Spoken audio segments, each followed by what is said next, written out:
Hello বন্ধুরা, তোমরা সবাই কেমন আছো? আশা করি তোমরা সবাই খুব ভালো আছো। আমিও খুব ভালো আছি। দেখো, সকাল সকাল উঠে আমি স্নান করে নিয়েছি। স্নান করে আমি পুজো দিতে চলে এসেছি পুজোর ঘরে। সবাই আমাকে বলো যে দিদিভাই, তোমাকে তোমার ভিডিওটা কে করে দেয়, কে ভিডিওটা ধরে দেয়? আমার মেয়ে আমাকে ভিডিও করে দেয়, ভিডিও ধরে দেয়, মানে মোবাইল ধরে দেয়। আবার আমিও কোনো প্রফেশনাল ভিডিওগ্রাফার না, ও কোনো প্রফেশনাল না, শুধুমাত্র একটু সবার সহযোগিতায় বা আমি ওকে শিখিয়ে দিয়েছিলাম, তো ওইভাবে ও একটুখানি আমাকে সাহায্য করে ভিডিও বানাতে।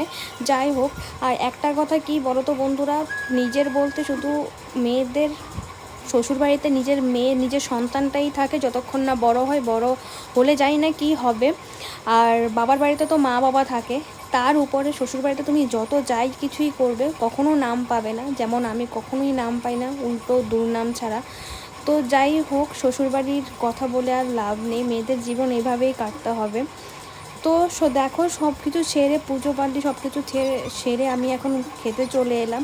তারপর আমি আর আরাধ্যা খেতে বসে গেছি।